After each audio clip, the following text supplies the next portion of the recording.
Estou lendo um estudo acerca do Evangelho de Mateus, a partir do capítulo 5 e o versículo 17, falando da Jesus e a lei.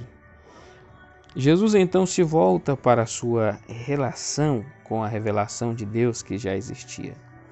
A divisão tríplice das Escrituras, Lucas 24, 44, ainda não tinha se tornado geral, SB, de modo que aqui a expressão os profetas, versículo 17, significa todos os livros do Antigo Testamento, exceto a lei. Ele tinha vindo para cumprir, plerou, todas as Escrituras, mas desde que o seu grande conflito com os fariseus seria em torno da lei, ele restringiu as suas observações a ela. A lei era uma revelação da vontade de Deus e, por isso, permaneceria enquanto existirem céus e terra, até que tudo se cumpra. Versículo 18. Abrandar um mandamento, versículo 19, é reivindicar a autoridade acima de Deus. Versículo 20. A justiça dos fariseus e mestres da lei era inadequada porque, apesar de todo o seu zelo, representava uma interpretação meramente humana das exigências de Deus por meio da lei. A interpretação de Jesus, longe de destruir a lei, cumpriu-a. Em primeiro lugar, ele realmente obedeceu à lei e essa justiça é imputada a nós. Em segundo lugar, ele revelou toda a profundidade do significado que a lei continha nele. Quando o Espírito dele habita em nós, temos a sua interpretação escrita em nosso coração. Acerca do homicídio, 5, 21 a 26. Confira 12:57. O princípio de que a ira e zombaria aos olhos de Deus são tão más quanto o homicídio ao qual podemos facilmente conduzir era reconhecido pelos rabinos, mas Jesus forneceu uma nota adicional de seriedade. Suas palavras não são facilmente praticadas. A palavra julgamento deve ter o mesmo sentido nos versículos 21 e 22. Provavelmente se refira à corte judaica local de 23 membros. Depois do tribunal, versículo 22, deve ser o sinédrio de 71 membros em Jerusalém, a corte suprema. Versículo 22. Qualquer que disser a seu irmão, Racá, é uma palavra aramaica, significa cabeça oca. Cabeça oca, no aramaico. Racá, eu não sabia não, agora que eu vi isso aqui. Racá significa cabeça oca e é uma palavra aramaica. E é usada com frequência em escritos rabínicos como um termo comum de insulto. Mori, no caso, como rabinos, um termo comum de insulto, né, que é mori, louco. Não é um termo grego, e sim aramaico, e é equivalente a sujeito ímpio. Jesus quer dizer que a corte local deveria julgar a ira tanto quanto o homicídio. Enquanto o fato de um homem negar o seu próprio respeito deveria ser uma causa para a Corte Suprema.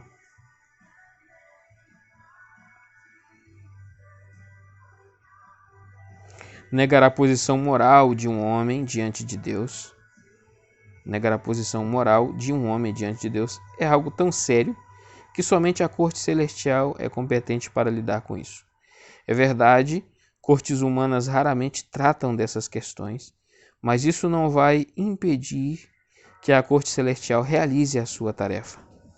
Dar a outra pessoa um motivo justo para nos acusar é algo tão sério que resolver esta situação é mais importante do que a adoração e o culto. Versículo 23. Afirmar que os versículos 25 e 26 são uma referência ao relacionamento da pessoa com Deus é um exemplo de perversa ingenuidade alegórica. Afirmar que os versículos 25 e 26 são uma referência ao relacionamento da pessoa com Deus é um exemplo de perversa ingenuidade alegórica. Versículo 22. Fogo do inferno, Geena, no Antigo Testamento, o lugar dos mortos, tanto bons quanto maus, é chamada Sheol, traduzido por Hades.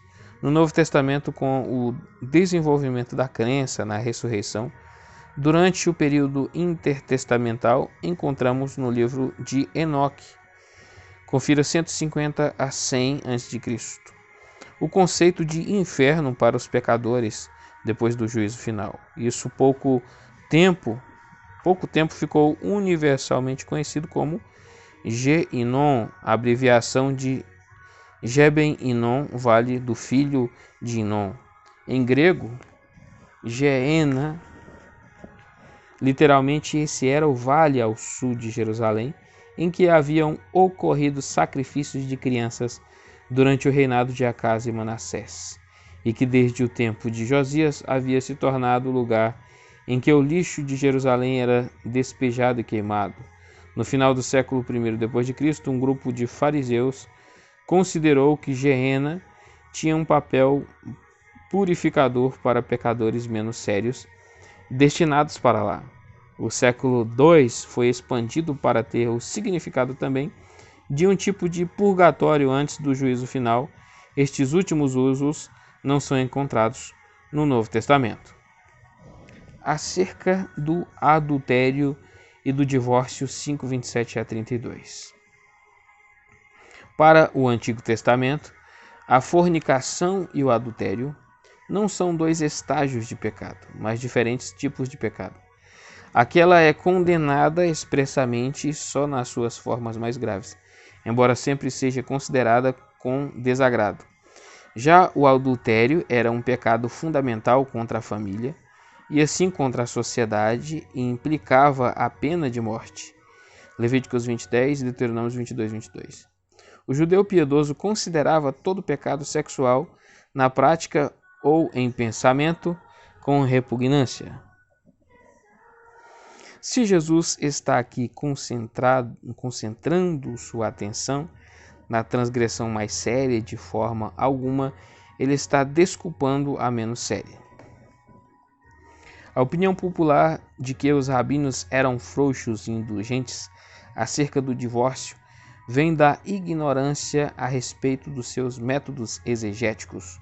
Os discípulos de Shammai, século I d.C., traduziam Deuteronômio 24:1 como está na Ara, coisa indecente. Os seus rivais, os discípulos de Hilel, entendiam o termo como qualquer coisa ofensiva. Com base nisso, eles diziam que queimar a comida do marido seria motivo suficiente para o divórcio, como também se o marido encontrasse uma mulher mais bonita que a esposa, Aquiba, que morreu em 135 d.C., mas isso era somente a exposição da lei, como eles a entendiam. Na verdade, eles censuravam abertamente o divórcio, e não havia evidência de que fosse algo comum. O uso que Jesus faz de adultério, versículo 28, sugere que o homem e a mulher eram impedidos de se casar, supostamente Gine, mulher, Gine, mulher. Traz aqui com frequência o significado de esposa, assim, a Harnidit. O pecado, mesmo em pensamento, era tão sério que valeria a pena ficar aleijado para evitá-lo. Isso parece responder por antecipação ao argumento moderno de que o adultério e a fornicação são, sob certas circunstâncias, naturais e necessários para se ter uma vida plena. Lê de novo. Isso parece responder por antecipação ao argumento moderno de que o adultério e a fornicação são, sob certas circunstâncias, naturais. Então essa ideia vai contra-atacar isso, né? E necessários para se ter uma vida plena. As palavras de Jesus acerca do divórcio têm causado tantas controvérsias que devemos nos restringir à afirmação dos fatos. Letra A. Jesus estava se dirigindo a pessoas cujo caráter é descrito em 5 do 3 ao 10. Ele não estava colocando os gentios não regenerados sob restrições maiores do que tinham sido colocados os judeus, Deuteronômio 24, do 1 ao 4. B. Visto que os evangelhos não circularam em um códice antes do século II, não podemos dar a cláusula de exceção, exceto por imoralidade sexual, porneia, um significado tão grande que os que possuíam somente Marcos ou Lucas fossem interpretar erroneamente as palavras de Cristo. C. O termo porneia nunca é usado na Septuaginta ou no Novo Testamento acerca de simples adultério. A Igreja Ortodoxa entendeu que aqui significa atos repetidos de adultério, que fazem da esposa alguém nada melhor do que uma prostituta. Letra D, com base no fato de que implicava a pena de morte. Pode-se argumentar que o adultério automaticamente colocava um fim no casamento, mas isso não pode ser deduzido desse texto. Letra E, somente 3 significados da cláusula de exceção, não mutuamente excludentes, parecem estar à altura de consideração. Primeiro, o da Igreja Ortodoxa, que deveria conhecer o significado do grego. Segundo, que se indica pela situação que houve pecado pré-marital, não confessado, entrou-se no casamento com base em falsos pretextos. E terceiro, que seja indicado aqui o casamento em condições proibidas, como em Atos 15, 20 a 29, a ideia de que os cristãos gentios eram dados a promiscuidade sexual é insensata e repulsiva. Versículo 32. Faz que ela se torne adúltera. Nas condições sociais da época era quase impossível uma mulher mais jovem viver uma vida independente de solteira. Acerca do juramento 5:33 ao 37. Tratamos aqui, não vou ler de novo aqui, versículo 32 faz que ela se torne adúltera. Nas condições sociais da época era quase impossível uma mulher mais jovem viver uma vida independente de solteira. Corretamente, correto. Então antigamente não tinha condição de mulher viver solteira pela, na sociedade da época, onde a mulher não tinha os seus direitos ali constituídos, a mulher não tinha autoridade e não era, como que fala, não era independente, não tinha essa característica de ser independente, por isso ela não tinha, não podia ser independente,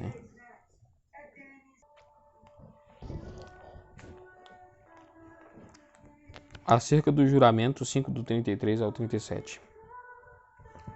Tratamos aqui também de 23, 16 ao 22. Falar a verdade completa sempre.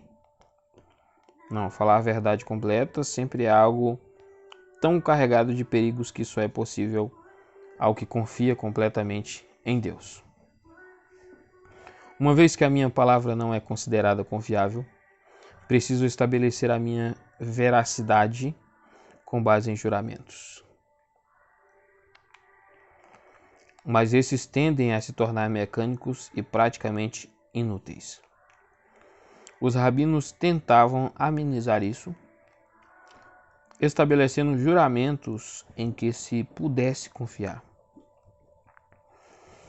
Jesus ocupa aqui não com as exigências de autoridade com que se faça um juramento, mas com aquela honestidade perfeita que torna o juramento desnecessário. Eu, como cristão, tenho o direito de esperar que as pessoas que me conhecem aceitem a minha palavra se eu for invariavelmente verdadeiro.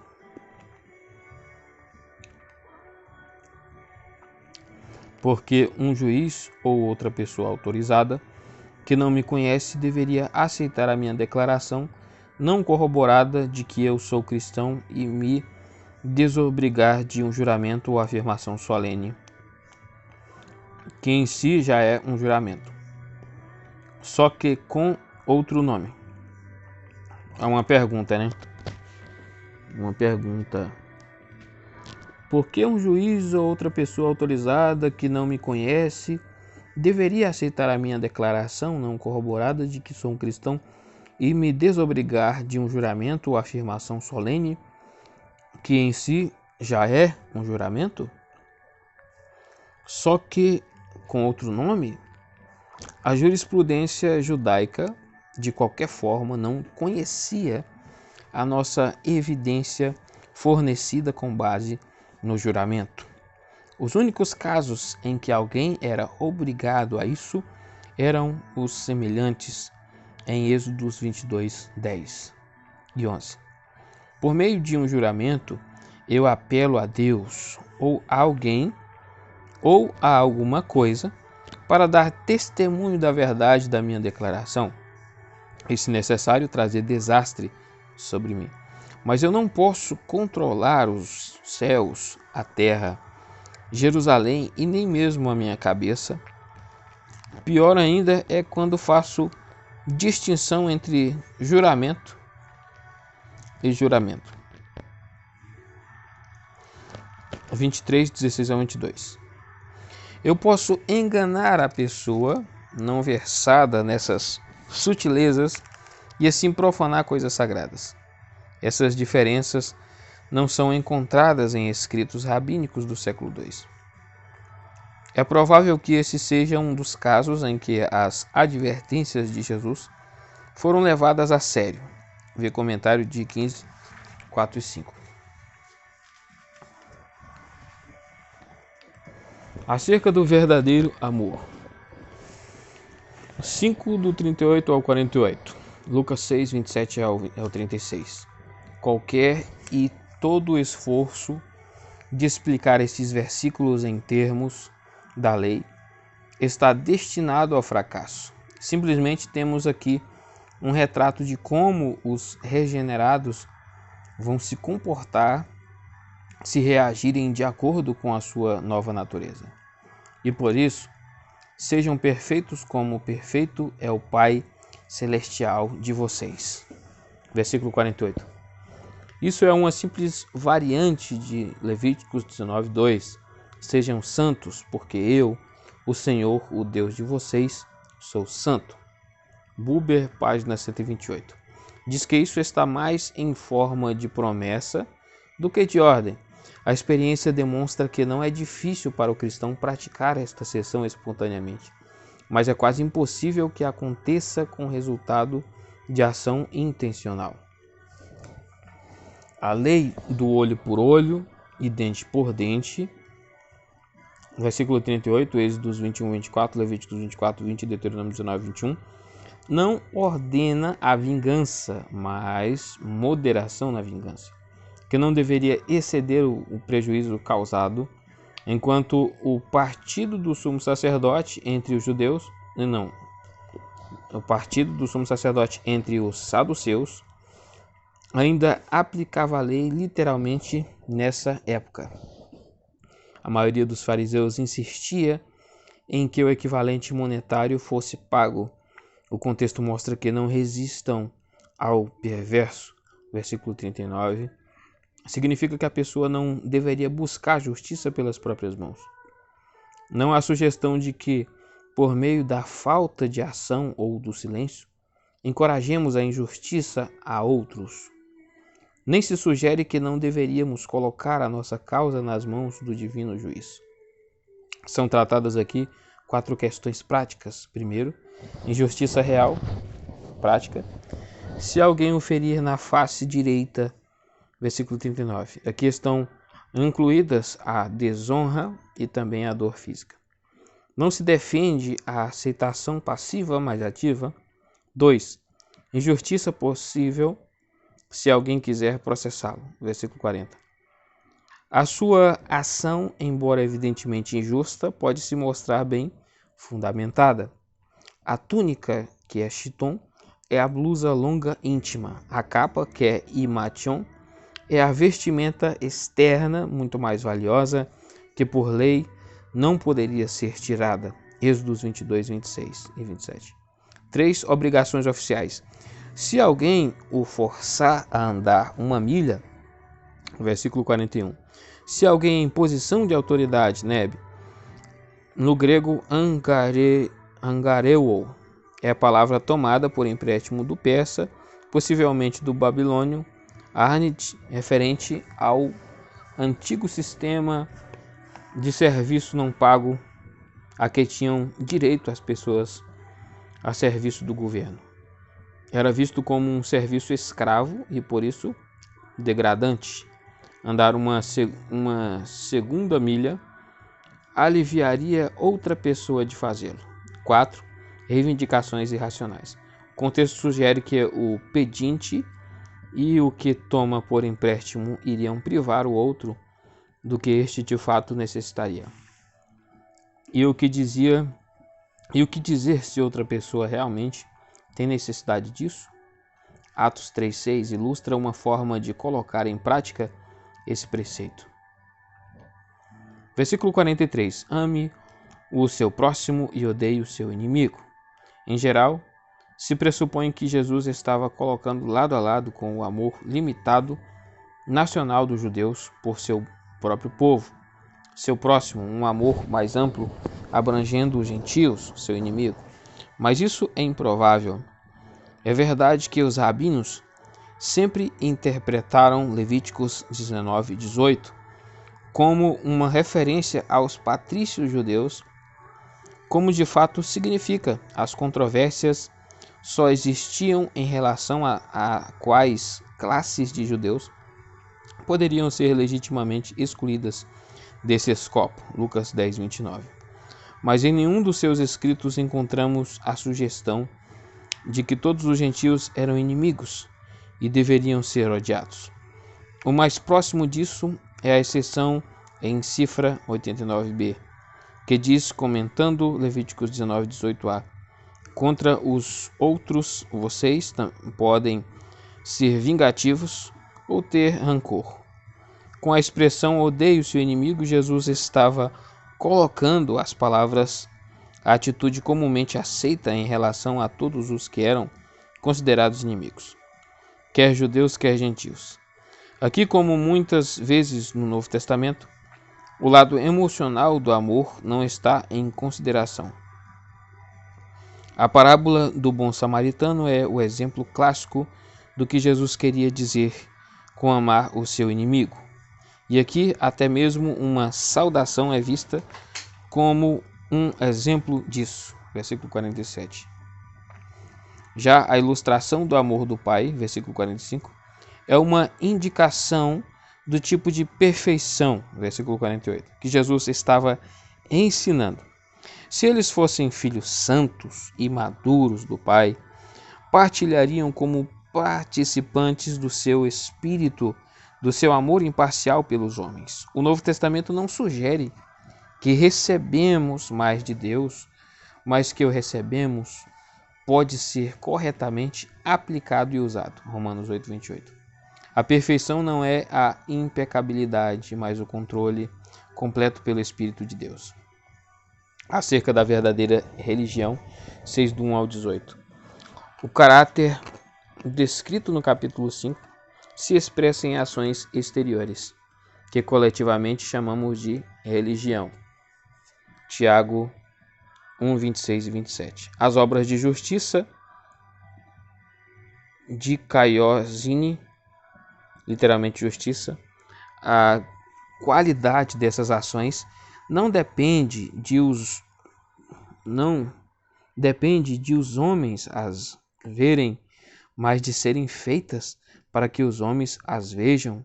Os que Jesus estava repreendendo, indubitavelmente estavam fazendo-as para Deus também.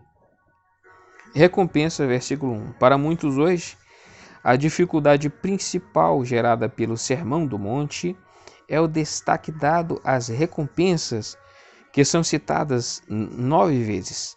Mas esse é um elemento encontrado em todo o Novo Testamento. E aí ele vai citar Mateus 10:41, João 4:36, 1 Coríntios 3:8, Hebreus 11:6, 2 João 8 e Apocalipse 11:18 e 22:12. Algumas pessoas reagem à graça mais prontamente que outras, e Deus não é injusto, ele não se esquecerá do trabalho de vocês e do amor que demonstraram por ele, pois ajudaram os santos e continuam a ajudá-los. Hebreus 6:10. Embora os judeus tendessem a elaborar uma relação matemática entre obras e recompensas, mesmo assim reconheciam que estas eram essencialmente uma expressão da graça de Deus. Acerca da natureza da recompensa, vê a seção seguinte. Esmola, versículo 2. Dar esmolas era considerado pelos judeus o principal ato de piedade. A necessidade foi criada pelo grande número de pessoas física e psiquicamente incapazes para o trabalho. Havia também muitos desprovidos de terra, que não podiam ter a expectativa de manter suas famílias por meio do seu trabalho ocasional. Mateus 21, 20.1 a 16. E também Tiago 2,14 e 1 João 3,17. No nosso contexto moderno, é do nosso tempo que eles precisam e não do nosso dinheiro. Certo, no tempo, né? Precisa do tempo e não do dinheiro. Peraí, deixa eu voltar essa leitura aqui. A necessidade foi criada pelo grande número de pessoas físicas e psiquicamente incapazes para o trabalho. Havia também muitos desprovidos de terra que não podiam ter a expectativa de manter suas famílias por meio do seu trabalho ocasional. Mateus 20.1 a 16. No nosso contexto moderno, é do nosso tempo que eles precisam e não do nosso dinheiro. Eu acho que eles precisam dos dois, né? Precisam do tempo e do dinheiro, não só do tempo, né? A maior parte dos atos de caridade era exercida pela sinagoga como representante da comunidade. Isso tornava a mendicância menos necessária e ajudava a manter os pobres no anonimato. Assim, a ostentação condenada aqui não está no dar aos indivíduos, mas na proclamação pública das somas dadas à comunidade para esse propósito. Com trombetas é uma hipérbole muito ilustrativa.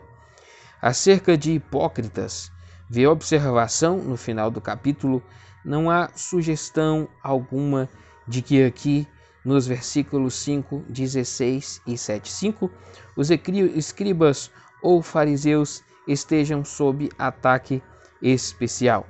Essas práticas não eram exclusivas deles. Sua plena recompensa era o elogio dos homens. Assim, a recompensa de Deus, de que eles abriram mão, é o elogio de Deus, o seu muito bem, mão esquerda, mão direita, uma expressão ilustrativa sugerindo segredo absoluto.